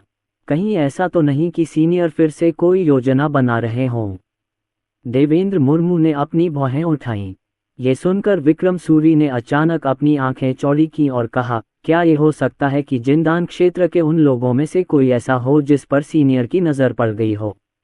ये सुनने के बाद देवेंद्र मुर्मू और अन्य लोगों को मानो जवाब मिल गया। यही होना चाहिए। जैसे ही उन्होंने इसकी पुष्टि की, ऋषि अग्रवाल को अचानक कुछ सूझा और उन्होंने अपनी जांघ पर थपकी दे मारी। मुझे अब याद आया, जब सीनियर कल अल्केमिस्ट गिल्ड में गोलियां बेचने गया था तो वह अपने साथ जिंदन क्षेत्र का एक बच्चा भी लाया था। मैं सोच रहा था कि सीनियर गोलियां क्यों बेच रहा है, तो सीनियर मुझे बता रहा था कि वह बच्चा कोई साधारण इंसान नहीं है और उसने मुझसे उसके साथ अच्छा व्यवहार करने को कहा था। ये सुनकर देवेंद्र मुर्मू और अन्य लोग दंग रह गए। वह तुरंत ऋषि अग्रवाल के विचार से सहमत हो गए। वरिष्ठ व्यक्ति गोलियां क्यों बेचेगा? ये बिल्कुल असंभव है। वरिष्ठ की इस हरकत के पीछे अवश्य ही कोई गहरा अर्थ होगा और वह अपने साथ केवल एक ही व्यक्ति को लाया था, इसलिए सीनियर को वह बच्चा पसंद आ गया होगा। कई लोग ऋषि अग्रवाल के विचार से सहमत थे। विक्रम सूरी और अन्य लोगों की स्वीकृति देखकर ऋषि अग्रवाल को थोड़ा गर्व महसूस हुआ। हे, मैंने कभी नहीं सोचा था कि मैं अपने सीनियर को इतनी अच्छी तरह समझ पाऊंगा। फिर उन्होंने जल्दी से अपना पहचान पत्र निकाला और संजय शर्मा को एक संदेश भेजा। उस लड़के का नाम क्या था जो कल सीनियर के साथ गोलियां बेचने आया था? संजय शर्मा, जो उत्तरी क्षेत्र में दूर थे, इस समय एक रेस्तरां की सबसे ऊपरी मंजिल पर एक निजी कमरे में थे। वह स्वभाव से सहज व्यक्ति हैं और इसी व्यक्तित्व के कारण शाही शहर के कई प्रमुख यूनियनों के अध्यक्षों के साथ उनके अच्छे संबंध हैं। ये जानने के बाद कि वह राष्ट्रपति बनने के लिए एम्पायर जा रहे हैं, उन्होंने सीधे तौर पर कई यूनियन अध्यक्षों को यहां शराब पीने के लिए आमंत्रित किया। इसे विदाई से पहले का उत्सव भी माना जा सकता है। अपनी पहचान के प्रतीक के कंपन को देखते हुए उसने तुरंत पास में खड़े अपने पुराने दोस्त को बात बंद करने का संकेत दिया। संजय शर्मा के अलावा यहाँ के लोगों में जुबाव हॉल के प्रमुख, फॉर्मेशन मास्टर गिल्ड के अध्यक्ष और शाही शहर में तियानजुन टॉवर के मालिक शामिल हैं। जब उन्होंने संजय शर्मा को चुप रहने का इशारा करते देखा तो वे भी रुक गए और देखना चाहा कि वह क्या कर रहे हैं।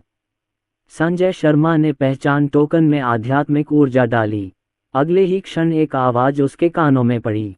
राष्ट्रपति उनसे संघ के बारे में कुछ ऐसा कह सकते हैं कि कोई और उसे सुन न सके।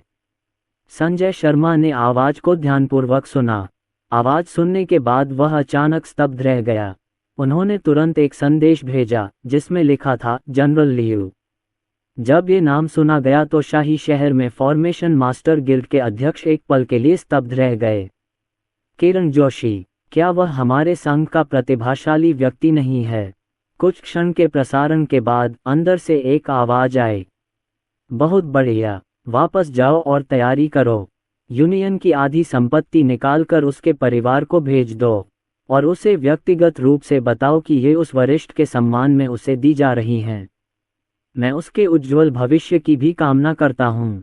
जब संजय शर्मा ने ये सुना तो वे ऐसे स्तब्ध रह गए मानो उन पर बिजली गिर गई हो। क्या उसे संदेह हुआ कि उसने गलत सुना है? आधी संपत्ति, इसे सीधे भेजें। जब संजय शर्मा ने सुना कि यह सब सीनियर की बात के कारण हुआ है तो उन्होंने गहरी सांस ली। ये फिर से वरिष्ठ है। किरण जोशी ने इस वरिष्ठ नागरिक के साथ बहुत कम समय बिताया था और उन्हें इस तरह का व्यवहार मिला। वह भी यही चाहता है। संजय शर्मा ने कुछ नहीं कहा लेकिन तुरंत जवाब दिया और कहा कि वह ये काम तुरंत करेंगे। इतना कहने के बाद संजय शर्मा ने फॉर्मेशन मास्टर गिल्ड के अध्यक्ष की ओर देखा। ओल्ड हॉन्ग, आपकी यूनियन की किरण जोशी कोई साधारण व्यक्ति नहीं है, संजय शर्मा ने गंभीरता से कहा। ये सुनकर फॉर्मेशन मास्टर्स गिल्ड के अध्यक्ष उलझन में पड़ गए। इसका अर्थ क्या है? मैं क्यों नहीं समझ पा रहा हूँ। इससे पहले कि संजय शर्मा कोई जवाब दे पाते, अन्य लोगों को पता चला कि उनके पहचान टोकन कंपन कर रहे थे। इससे वे बहुत उलझन में पड़ गए, क्योंकि जब से उन्हें ये पहचान पत्र मिला है, उन्होंने इसे कभी भी सक्रिय रूप से कंपनित नहीं किया है। पहचान चिन्ह कंपन कर रहा था। बस एक ही संभावना थी कि उनके अध्यक्ष, मुख्य हॉल मास्टर और मुख्य भवन स्वामी ने उन्हें कोई संदेश भेजा हो। तीनों ने एक ही समय पर अपने पहचान पत्र निकाले। जैसे ही यह कार्रवाई की गई, आसपास का वातावरण अचानक शांत हो गया। चारों ने एक दूसरे की ओर देखा। बिल्कुल नहीं, कैसा संयोग है। संजय शर्मा ने अपने 3 दोस्तों को देखा और अचानक उनके दिमाग में एक संभावना कौंधी। बिल्कुल नहीं, वह सोच रहा था कि शायद वे तीनों एक ही हैं और वे मुख्यालय में हैं और उसे उनसे कुछ कहना है। और जो उन्होंने कहा वह शायद वही है जो उन्होंने यहाँ कहा। लेकिन अगर ऐसा है तो यह मामला सरल नहीं है। इससे पता चलता है कि उस वरिष्ठ की पहचान अविश्वसनीय रूप से शक्तिशाली है।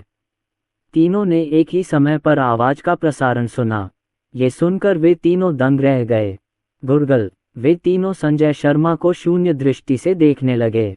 किरण जोशी, संजय शर्मा तो बस यही नाम बता रहे थे, और अब उनके अध्यक्ष ने उनसे कहा है कि वे अपनी आधी संपत्ति निकालकर किरण जोशी के परिवार को भेज दें। ये बिल्कुल अविश्वसनीय है। उन चारों ने अपनी पहचान के चिन्ह हटा दिए। 8 आंखें झपक गईं। इस समय संजय शर्मा ये कहने से खुद को नहीं रोक पाए, आप लोगों से ये तो नहीं कहा जाएगा कि अपनी आधी संपत्ति जिंदल परिवार को भेज दो, है न? और वे आपसे ये भी कहेंगे कि आप किरण जोशी के पास व्यक्तिगत रूप से जाएं और कहें कि यह सब उस वरिष्ठ नागरिक के लिए है और उनके उज्जवल भविष्य की कामना करें, है न? गुरगल, संजय शर्मा की बात सुनकर बाकी 3 लोगों की लार टपक पड़ी। संजय शर्मा ने उनके आश्चर्य भरे भावों को देखा और उत्तर जान गए। ये सच है। हे भगवान, आप हमसे मजाक कर रहे हैं। क्या तमाशा चल रहा है? वे चारों बहुत देर तक वहीं स्तब्ध बैठे रहे।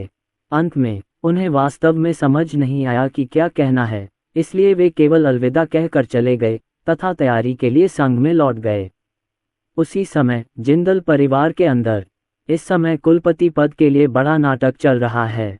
किरण जोशी के पिता मूलतः जनजाति के मुखिया थे, लेकिन आज उनके प्रमुख बुजुर्ग ने एक बड़ी उपलब्धि हासिल की। उनकी साधना का स्तर किरण जोशी के पिता से भी ऊंचा है। महान बुजुर्ग अन्य बुजुर्गों के साथ मिलकर किरण जोशी के पिता को अपना पद छोड़ने के लिए मजबूर कर रहे हैं। टूटे हुए पहाड़ के ऊपर इस क्षण विक्रम सूरी और अन्य लोग पूरी तरह से राहत महसूस कर रहे थे। उन्होंने संदेश भेजना भी बंद कर दिया। ये हो गया। मुझे विश्वास है कि जब वरिष्ठ नागरिकों को पता चलेगा कि हमने क्या किया है तो वे बहुत खुश होंगे। ये दुर्लभ है कि मैं समझ पाऊं कि आपका क्या मतलब है, सीनियर। बेशक यह मामला निपटाया जाना चाहिए, ऋषि अग्रवाल और आरव ने कहा। जहां तक जितेंद्र दांडेकर का सवाल है तो उनके चेहरे पर अब कुछ कड़वाहट दिख रही थी। झानवु साम्राज्य में कोई शुशन अमर अकादमी नहीं है। वह केवल इतना ही कर सकता था कि अपने अच्छे मित्र फॉर्मेशन मास्टर्स गिल्ड के अध्यक्ष से तुरंत संपर्क करे और उससे मदद मांगे। लेकिन यह आरव और अन्य लोगों के समान ही है। वास्तव में इस समय सबसे कड़वी अभिव्यक्ति देवेंद्र मुर्मू की है। उसके पास मदद करने का कोई रास्ता नहीं था और वह केवल आरव और अन्य लोगों को ऐसे ही देख सकता था। विक्रम सूरी भी लगभग यही सोचते थे, लेकिन उन्हें लगता था कि ऐसा करके उन्होंने अप्रत्यक्ष रूप से आरव और अन्य लोगों को अपने पूर्ववर्तियों के विचारों को समझने में मदद की है। इसे एक योगदान माना गया है। निर्देश देने के बाद उनके पास करने के लिए और कुछ नहीं था। विक्रम सूरी ने इस अवसर पर सुझाव दिया कि चूंकि सभी को एक साथ इकट्ठा होने का सौभाग्य मिला है, इसलिए उन्हें एक पे पीना चाहिए। ये सुनने के बाद आरव और अन्य सभी ने सोचा कि यह एक अच्छा विचार है। इस प्रकार वे सीधे निकटता के सिद्धांत का पालन करते हुए पिंगान संप्रदाय की ओर बढ़ गए। युद्ध साम्राज्य राघव मेहरा और अन्य लोग भी शाही शहर लौट आए। वे यथाशीघ्र जुबावतांग चले गए। मैं देखना चाहता हूं कि क्या जुबावतांग में कोई ऐसा व्यक्ति है जो नारिंग की मरम्मत कर सकता है। कई लोग बेचैनी महसूस कर रहे थे। यदि यह खजाना हॉल अंगूठी की मरम्मत कर सकता है तो वे भाग्य बनाने में सक्षम होंगे। राघव मेहरा ने यह भी सोचा कि यदि उसके पास स्पिरिट स्टोन हो तो वह बेहतर मार्शल आर्ट और बॉडी मूवमेंट खरीद सकता है। कई लोग ट्रेजर हॉल में चले गए।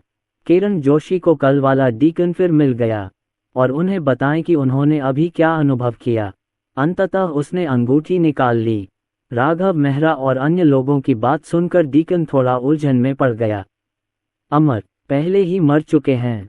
पहले तो उन्हें विश्वास नहीं हुआ, लेकिन राघव मेहरा से अंगूठी लेने के बाद उन्हें विश्वास हो गया, क्योंकि यह वलय अत्यंत उच्च स्तर का है।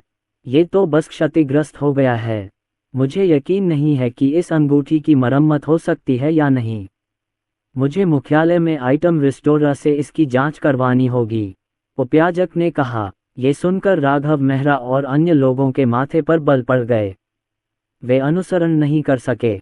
यदि यह अंगूठी सीधे जुबावतान को दे दी जाती तो भले ही इसकी मरम्मत कर दी जाती, वे कहते कि इसके अंदर कुछ भी नहीं है और वे कुछ नहीं कर सकते थे। क्या ख्याल है, मैं यह अंगूठी ले लूंगा और तुम्हें 6000 स्पिरिट स्टोन दूंगा। ये थोड़ा जुआ है। आखिरकार इस अंगूठी की मरम्मत ठीक से हो भी सकती है और नहीं भी। बेशक अगर तुम इसे नहीं बेचोगे तो ये बस एक कबाड़ का टुकड़ा रह जाएगी। तुम खुद फैसला कर सकते हो। डीकन बहुत गंभीर था और अंत में मुस्कुराया, मानो कह रहा हो, मैं तुम्हारे बारे में सोच रहा हूं। जब वह बोल रहा था तो उसकी आंखों में चमक आ गई। वास्तव में इस बात की बहुत अधिक संभावना है कि इस अंगूठी की मरम्मत की जा सकती है, क्योंकि उनके संग के साथ भी यही हुआ। एक निश्चित वस्तु पुनर्स्थापक के पास ये क्षमता होती है, इसलिए उसने इस कीमत पर अंगूठी खरीद ली और भारी मुनाफा कमाया। ये सुनने के बाद राघव मेहरा और अन्य लोगों ने इस पर चर्चा शुरू कर दी। यदि इसे बेचा जाए तो प्रत्येक व्यक्ति को 1000 स्पिरिट स्टोन मिल सकते हैं। ये कुछ न होने से तो बेहतर है। कुछ चर्चा के बाद वे सभी सहमत हो गए।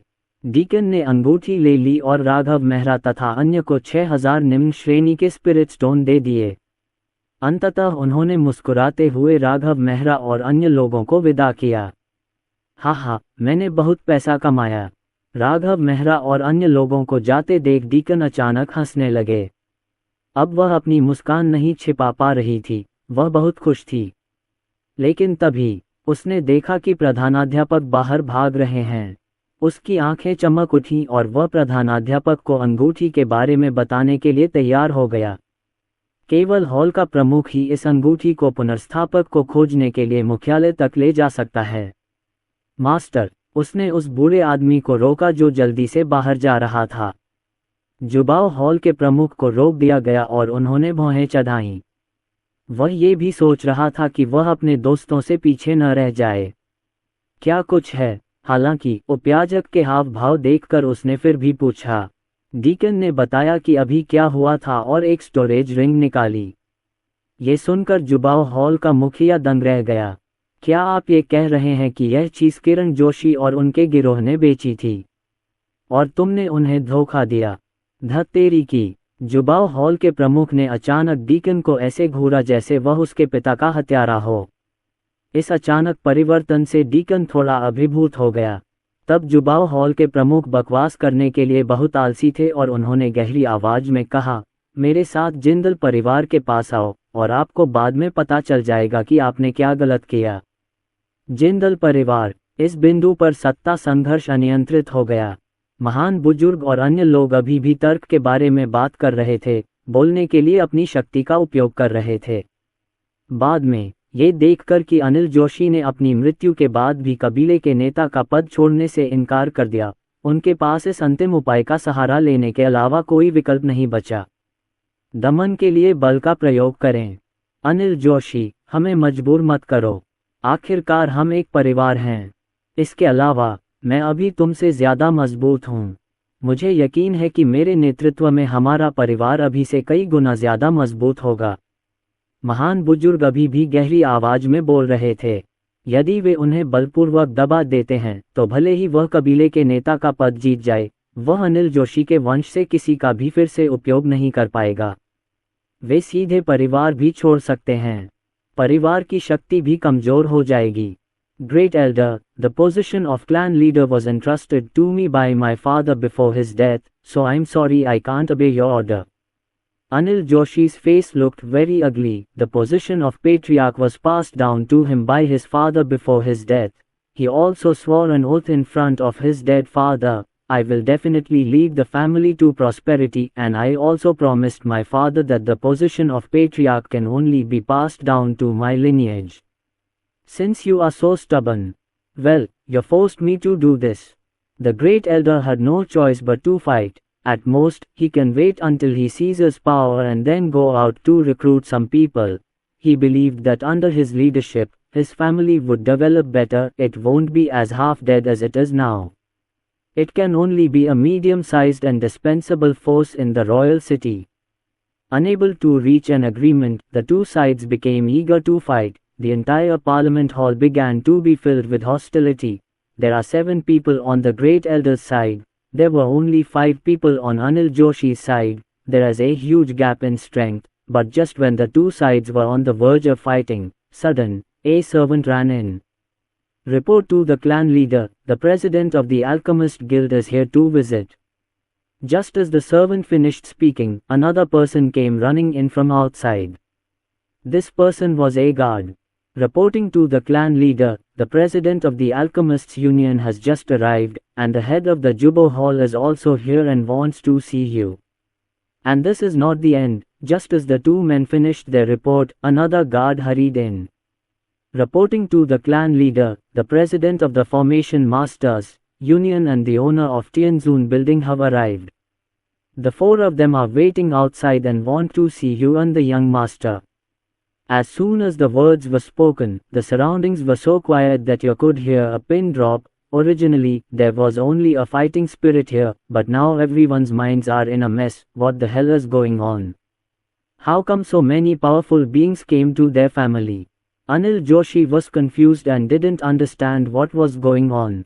He couldn't continue to fight for the position of patriarch at this moment, so he walked out quickly. These 4 people are very powerful and have high status, so he can't neglect them. The great elder and others also stopped.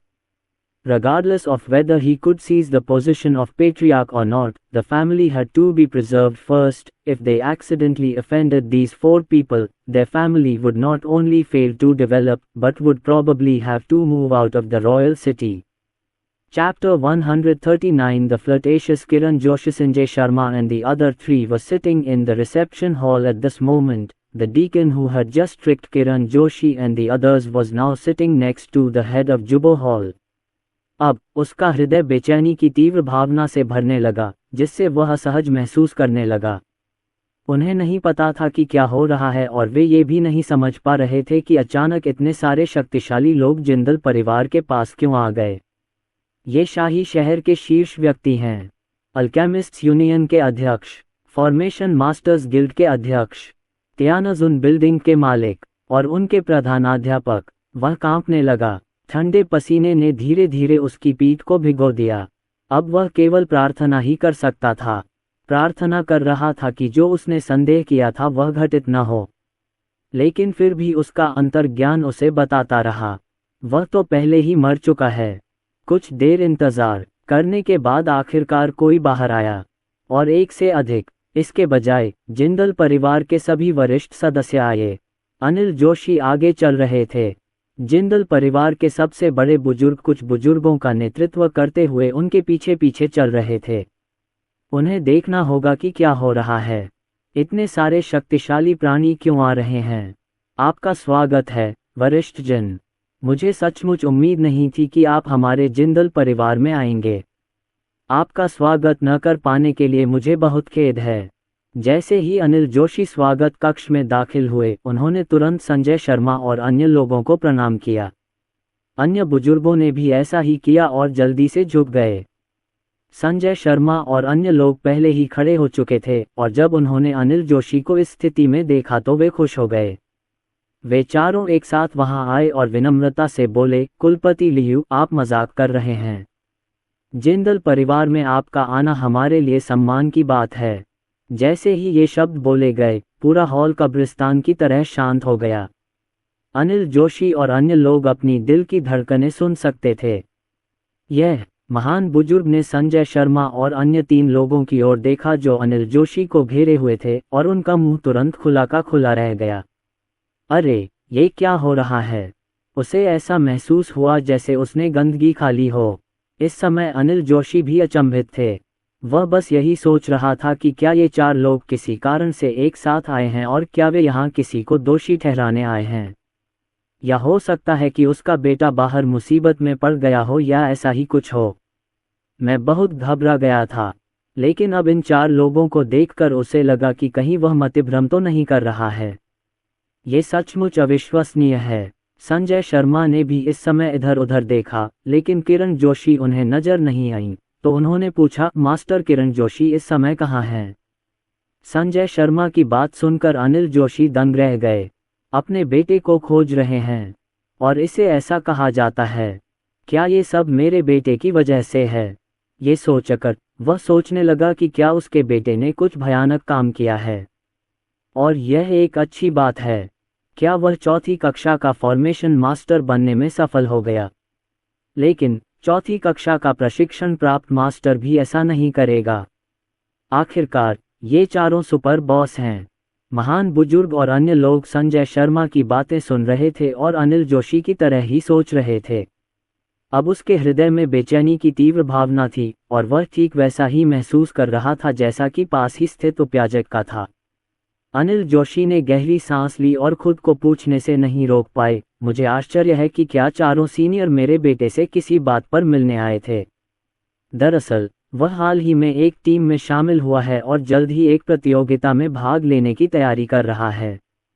ये सुनने के बाद संजय शर्मा ने अपनी बात नहीं छिपाई और कहा, श्री किरण जोशी हाल ही में एक महानुभाव से मिले हैं जो उन्हें प्रशिक्षण देने में रुचि रखते हैं। महान व्यक्ति? जिंदल परिवार में सभी लोग संजय शर्मा की ओर देखने लगे। कौन सा महान व्यक्ति उन चारों को एक साथ आने की अनुमति दे सकता है? ये देखकर कि किरण जोशी अभी तक वापस नहीं आई हैं, संजय शर्मा ने और इंतजार नहीं किया और जो सामान उन्होंने तैयार किया था उसे निकाल लिया। कबीले के नेता लियू, ये वह चीज़ है जिसे हमारे अल्केमिस्ट यूनियन के अध्यक्ष ने आपको देने का आदेश दिया है। इसमें रॉयल सिटी में यूनियन की आधी संपत्ति शामिल है। संजय शर्मा ने बोलते हुए अनिल जोशी को एक स्टोरेज रिंग थमा दी। ये सुनकर और अपने सामने रखे स्टोरेज रिंग को देखकर अनिल जोशी फिर से असमंजस में पड़ गए। क्या आपके संघ की आधी संपत्ति? और हमको? और यह अंत नहीं है। संजय शर्मा द्वारा स्टोरेज रिंग निकालने के बाद अन्य 3 लोग भी मुस्कुराते हुए आगे आए और एक एक करके स्टोरेज रिंग निकाली और अनिल जोशी को सौंप दी। वही बात कह रहा हूँ, यहाँ उनके संघ की आधी संपत्ति है। अनिल जोशी को बहुत जोर से निगलना पड़ा और उनके हाथ कांपने लगे। अपने हाथों में 4 स्टोरेज रिंगों को देखकर मुझे लगा कि उनका वजन हजारों पाउंड है। उसका मस्तिष्क प्रतिक्रिया करने में बहुत धीमा था। ऐसा लगा जैसे कई लोग मुझे लाठियों से मार रहे हों। इस समय जिंदल परिवार के अन्य सदस्य भी ऐसे ही थे, विशेषकर महान बुजुर्ग। उसके पैर कमजोर लग रहे थे, आंखें सुस्त। अरे बाप रे, आखिर क्या हुआ? क्या तुम मजाक कर रहे हो? शाही शहर में 4 यूनियनों की आधी संपत्ति, क्या ये राज्य की कुल संपत्ति से अधिक नहीं होगी? आप जानते हैं, इस शाही शहर में अल्केमिस्ट गिल्ड की संपत्ति राज्य की कुल संपत्ति के लगभग बराबर है। अब सभी 4 संगठनों ने अपनी आधी आधी संपत्ति दान कर दी है। ये तो बहुत ही भयावह है। अनिल जोशी को लगा कि ये कोई सपना है और वो इसे लेने में थोड़ा हिचकिचा रहे थे। उन्हें लग रहा था कि ये शैतान का पैसा है और इसे लेने के लिए उन्हें अपनी आत्मा बेचनी पड़ेगी। प्रिय वरिष्ठ जनों, हम योग्यता के बिना पुरस्कार स्वीकार नहीं कर सकते। उसने 4 भंडारण अंगूठियां सौंप दी, लेकिन वह उन्हें आसानी से लेने की हिम्मत नहीं कर सका। जिंदल परिवार के अन्य बुजुर्गों को भी यही लगा।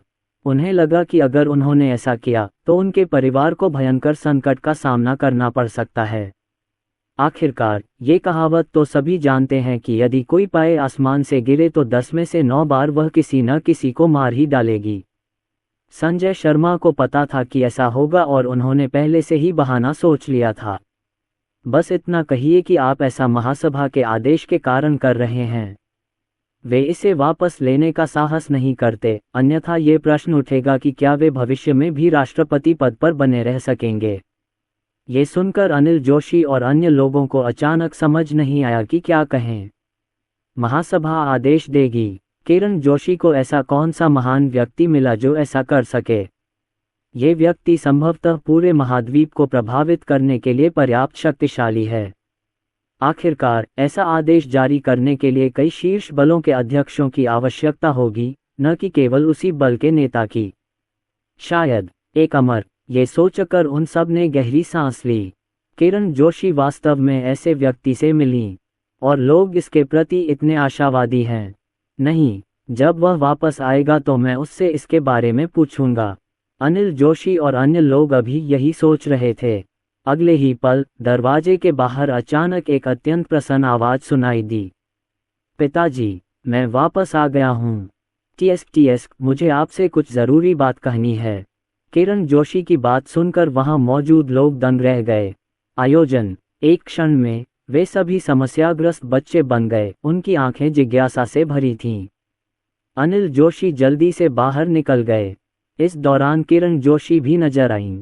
किरण जोशी को चेहरे पर मुस्कान लिए, धुन बजाते, सेक्सी अंदाज में शरीर हिलाते और चलते हुए अनुचित तरीके से नाचते हुए देखा गया। आप एक नज़र में ही बता सकते हैं कि कुछ अच्छा हुआ है।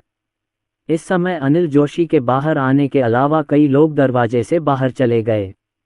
जब उन्होंने किरण जोशी की अजीब सी चाल देखी और संगीत की धुन सुनी तो उनके चेहरे पर अजीब सा भाव आ गया। क्या यह अब भी वही किरण जोशी है जिसे वे जानते हैं? किरण जोशी अभी कुछ देर पहले तक गर्व से भरी हुई थी, लेकिन अब वह ये देखकर दंग रह गईं कि स्वागत कक्ष में अचानक इतने सारे लोग आ गए। मुझे होश में आने में काफ़ी समय लगा। उन्होंने संजय शर्मा और अन्य 3 बड़े लोगों की ओर देखा और उनके चेहरे पर उलझन की झलक दिखाई दी। ये 4 बड़े लोग यहाँ क्यों हैं? आप जानते हैं, अपने पूरे जीवन में उन्होंने कभी भी उनमें से किसी को अपने घर आते नहीं देखा। यहाँ तक कि उसका मालिक भी कभी कभार ही उसके घर आता था। आखिरकार उनके परिवार को शाही शहर में केवल एक मध्यम आकार की ताकत के रूप में ही माना जा सकता है। अनिल जोशी पास आए और जल्दी से पूछा, जियो शुआई, तुमने अभी कहा था कि तुम्हें मुझसे कुछ महत्वपूर्ण बात कहनी है। अनिल जोशी को पूरा विश्वास था कि आज उनके सामने जो कुछ हुआ उसका कारण जनरल लियू द्वारा बताई गई बड़ी घटना से संबंधित होगा, और किरण जोशी के इस समय के चुलबुले रवैये को देखते हुए यह उनके लिए अच्छी बात होगी। इसलिए ये निश्चित रूप से समझा जा सकता है कि कई प्रमुख संघों द्वारा उनके साथ ऐसा व्यवहार क्यों किया गया। किरण जोशी ने अपने पिता की ओर देखा जो उत्तर जानने के लिए उत्सुक थे और उलझन में थे। उन्हें समझ नहीं आ रहा था कि क्या हो रहा है। जब उससे इस बारे में पूछा गया तो उसने चारों ओर देखा। यहाँ इतने सारे लोग हैं कि इस बारे में बात करना उचित नहीं है। लेकिन इसी समय किरण जोशी ने उस डीकन को भी देखा जिसने उनकी अंगूठी स्वीकार कर ली थी। इस बार उसके चेहरे पर समझदारी का भाव दिखाई दिया। ऐसा लगता है कि ये लोग अंगूठी की वजह से यहाँ आए हैं। कुछ समय पहले उन्होंने डीकन को बताया कि मॉन्स्टर पर्वत श्रृंखला में उन्हें क्या क्या झेलना पड़ा। ये लोग इसलिए आए होंगे क्योंकि डीकन ने अपने वरिष्ठ अधिकारी जुबाओ हॉल के प्रमुख को इस मामले के बारे में बताया था। ये सोचकर किरण जोशी ने अब और बात नहीं छिपाई। चूंकि डीकन ने उन्हें पहले ही बता दिया होता, इसलिए उन्होंने कुछ देर पहले हुई घटना का जिक्र किया। हालांकि उन्होंने जानबूझकर बिग बॉस राघव मेहरा के अस्तित्व को छुपाया। राघव मेहरा ने जानबूझकर अपनी पहचान छिपाई क्योंकि वह नहीं चाहते थे कि ज़्यादा लोगों को ये बात पता चले। अगर उन्होंने कहा कि अमर ने ऐसा व्यवहार इसलिए किया क्योंकि वह राघव मेहरा का काम था, तो ये लोग राघव मेहरा की तलाश में निकल पड़ेंगे। उस समय राघव मेहरा की पहचान उजागर करने वाले अपराधी के रूप में उसका अंत निश्चित रूप से बुरा होगा।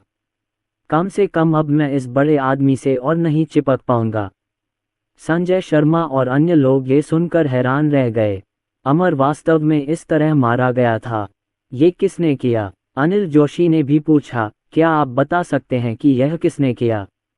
अनिल जोशी ने पहले ही तय कर लिया है कि इसका संबंध उस अस्तित्व से है जिसके बारे में संजय शर्मा और अन्य लोग बात कर रहे थे। उनका ये भी मानना था कि उनके बेटे को ये बात पता होनी चाहिए, अन्यथा वह व्यक्ति अचानक अपने परिवार की इस तरह मदद क्यों करेगा? उन्होंने 4 शीर्ष बलों से भी कई चीजें भेजने को कहा। किरण जोशी से उनके पिता ने सवाल किया तो वह अपना सिर हिलाने वाले थे।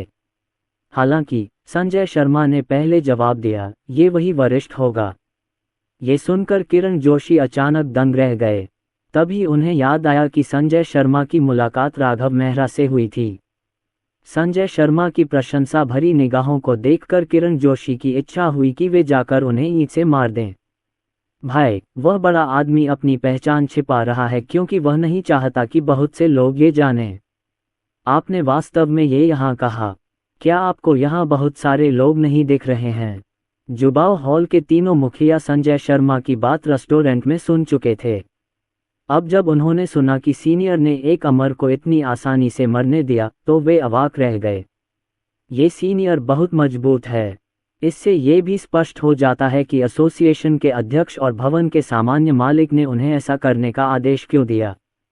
आखिरकार यह एक ऐसा अस्तित्व है जो अमर प्राणियों को तुरंत मार सकता है। संजय शर्मा सबसे पहले किरण जोशी के पास गए और गंभीरता से बोले, युवा मास्टर किरण जोशी, हमारे अध्यक्ष ने मुझे रॉयल सिटी अल्केमिस्ट यूनियन की आधी संपत्ति आपको देने के लिए कहा है। उन्होंने मुझे व्यक्तिगत रूप से आपको ये भी बताने के लिए कहा है कि यह सब उस वरिष्ठ की दयालुता के कारण है। साथ ही मैं आपके उज्ज्वल भविष्य की कामना करता हूँ। बाकी 3 लोग भी एक के बाद एक आकर वही बात कहने लगे। जब किरण जोशी ने उनकी बातें सुनी तो वह स्तब्ध रह गए और उनका दिमाग अचानक काम करना बंद कर दिया। क्या आधी संपत्ति अपने सीनियर के लिए? वह सचमुच उलझन में था। किरण जोशी के बगल में खड़े अनिल जोशी ने ये सब जानने के बाद उपहारों को अस्वीकार नहीं किया। ये कुछ ऐसा था जो उसके बेटे ने अपनी ताकत से कमाया था। यह कोई आसमान पर उड़ने वाली चीज नहीं थी। जिंदल परिवार के सबसे बड़े बुजुर्ग इस समय वहां भावशून्य भाव से खड़े थे। उनके चेहरे पर उदासी की झलक थी। लेकिन जल्द ही उसने सांस छोड़ी। वह सत्ता पर कब्जा करना इसलिए चाहते थे क्योंकि उन्हें लगता था कि उनके नेतृत्व में परिवार बेहतर हो जाएगा। और अब परिवार राज्य में प्रथम परिवार बनने के लिए इन चीजों पर भरोसा कर सकता है। तो क्या हुआ अगर वह ग्रैंड एल्डर बने रहें? किरण जोशी का सिर घूम रहा था और उन्हें प्रतिक्रिया करने में थोड़ा समय लगा। इस समय उसे रोने का मन हुआ। मालिक, आप बहुत अच्छे हैं। मैंने आपकी परीक्षा का सामना किया और अपनी पहचान उजागर नहीं की, तो आप मुझे यह महान उपहार दे रहे हैं। या शायद मैंने बहुत अच्छा अभिनय किया। किरण जोशी बहुत प्रसन्न हुए और उन्होंने महसूस किया कि वह बहुत भाग्यशाली हैं। मुझे भी लगता है कि मैंने अवसर का पूरा लाभ उठाया है। यदि उसने उस बड़े आदमी के साथ उचित ढंग से बातचीत न की होती और उसके पीछे पीछे उस टीम में शामिल न हुआ होता तो इन सब का उससे कोई लेना देना नहीं होता। यही वह क्षण था जब उन्होंने इसी तरह आगे बढ़ने का निर्णय लिया। मैं इस बड़े आदमी की खातिर ये दिखावा करता रहूंगा कि मुझे कुछ भी नहीं पता और अब से मैं उसे चुपके से चाटता रहूंगा। राघव मेहरा के जुबाव तांग छोड़ने के बाद वह किरण जोशी और अन्य लोगों से अलग हो गए। पिछली बार जब वह किरण जोशी के साथ किताबें खरीदने गए थे तो उन्हें पता चला कि जुबावतांग में मार्शल आर्ट की एक बहुत ही उन्नत किताब है। यह एक छिपी हुई मार्शल आर्ट है, एक उच्च श्रेणी की मार्शल आर्ट। मार्शल आर्ट को स्तरों में विभाजित किया गया है: पीला ग्रेड, काला ग्रेड, पृथ्वी ग्रेड, स्वर्ग ग्रेड और अमर ग्रेड। प्रत्येक ग्रेड को उच्च, मध्यम और निम्न ग्रेड में विभाजित किया गया है। पिछली बार उनकी तलवारबाजी केवल पीले ग्रेड की थी और उस मार्शल आर्ट के लिए पूरे 50,000 स्पिरिट स्टोन की आवश्यकता होती है। जब उसे पता चला कि वह आसानी से मार्शल आर्ट में निपुण हो सकता है तो उसने इस उच्च स्तरीय मार्शल आर्ट को हासिल करना चाहा। उन्हें यह भी नहीं पता था कि देवेंद्र मुर्मू द्वारा दिए गए टोकन पर 10% की छूट मिलेगी या नहीं। और अगर वह मार्शल आर्ट की किताब खरीदना चाहता था तो उसे 5,000 स्पिरिट स्टोन इकट्ठा करने होंगे। उसके हाथ में पहले से ही 1,000 स्पिरिट स्टोन हैं। अगर वह गोलियां बेचता है तो शायद उसे पूरी गोलियां पाने के लिए सारी गोलियां बेचनी पड़ेंगी। उसे ये भी डर था कि भविष्य में उसे चोट लग जाएगी और उसके पास उपचार की गोलियां नहीं होंगी, इसलिए उसने इस बारे में सोचा और निर्णय लिया कि गोलियां बेचना अच्छा विचार नहीं होगा।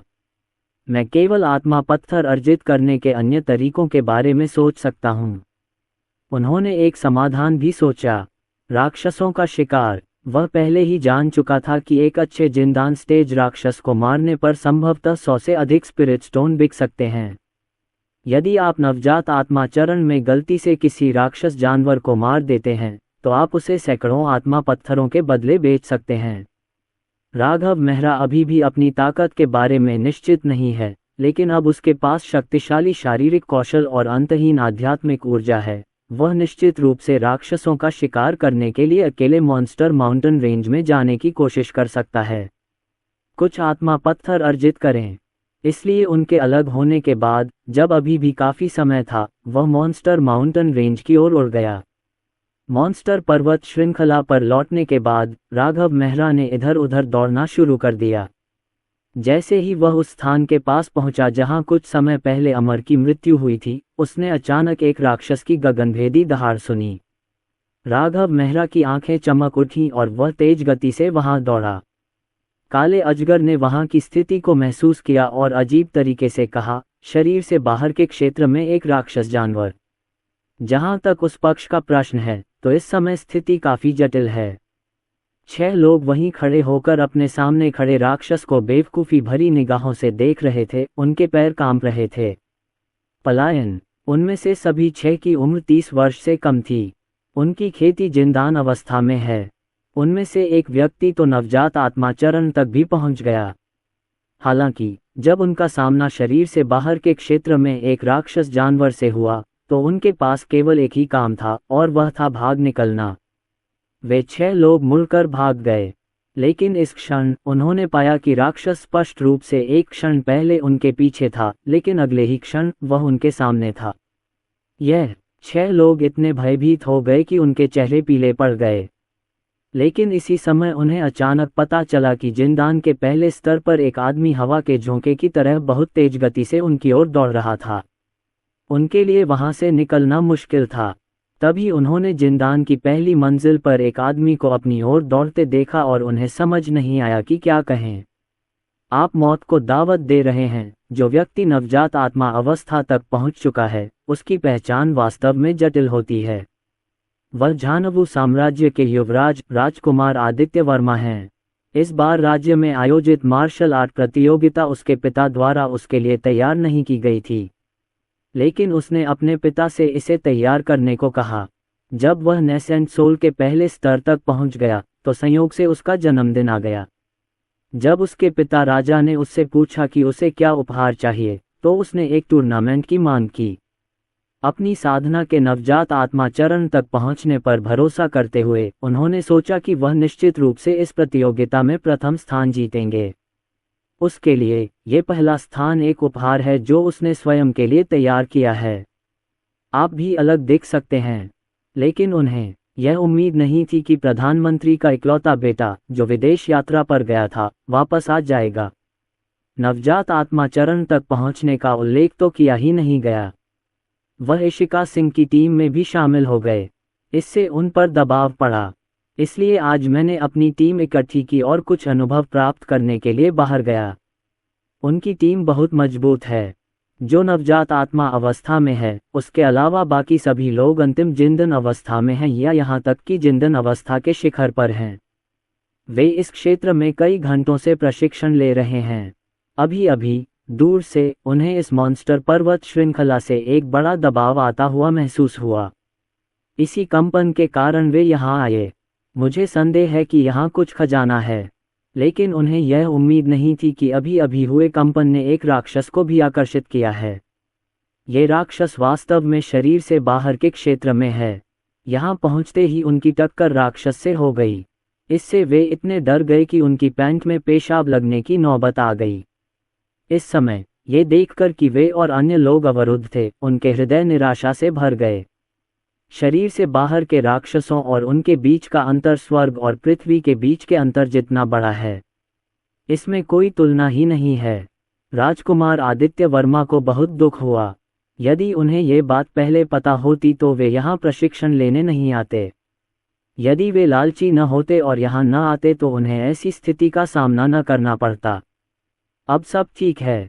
उसका जन्मदिन जल्द ही आने वाला था, लेकिन मुझे उम्मीद नहीं थी कि वह उससे पहले मर जाएगा।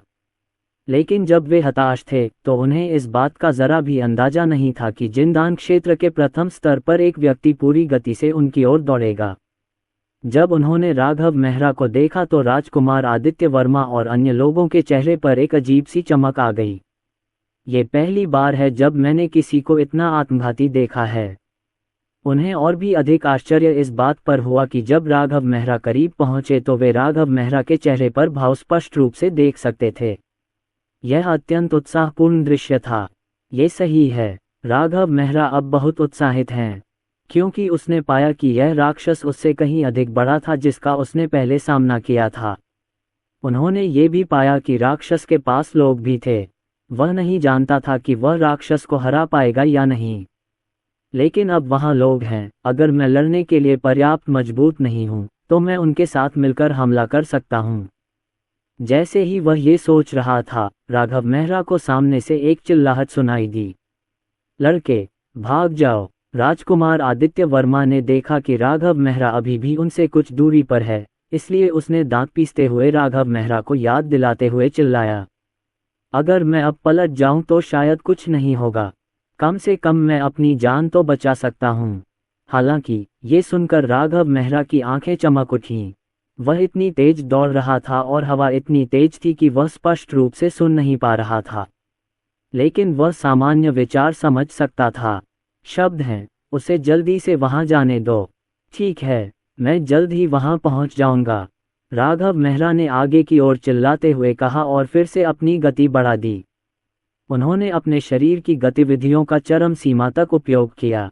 सामने राजकुमार आदित्य वर्मा दौड़ नहीं रहे थे और न ही उनके सुनने में बाधा डालने वाली कोई हवा थी। इस समय राघव मेहरा की बातें सुनकर वह दंग रह गया। ये बच्चा मूर्ख है। मैंने तुम्हें भाग जाने को कहा था, लेकिन तुमने कहा था मैं जल्द ही वहां पहुंच जाऊंगा। वह विशाल राक्षस लाल फर वाला एक भेड़िया था। उसकी आंखों में आध्यात्मिकता थी और जब उसने राघव मेहरा को अपनी ओर दौड़ते देखा तो उसकी आंखों में तिरस्कार की झलक उभरी।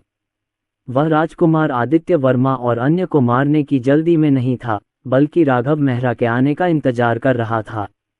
बेशक कहानी का आधार यह है कि राजकुमार आदित्य वर्मा और अन्य लोग स्थिर खड़े हैं। राजकुमार आदित्य वर्मा और अन्य लोगों ने देखा कि राघव मेहरा अभी भी यहाँ दौड़ रहा था, लेकिन वह इतना आलसी था कि उसे इसकी परवाह नहीं थी। राजकुमार आदित्य वर्मा ने दूसरों की तरफ देखा और फुसफुसाए, ये राक्षस अभी हिल नहीं रहा है। शायद उस बच्चे ने इसे घेर लिया है। जब वह हमारे करीब आएगा तो हम में से हर कोई अलग दिशा में भागेगा। हम बच पाएंगे या नहीं, ये हमारी किस्मत पर निर्भर करता है। बाकी लोगों ने सिर हिलाया।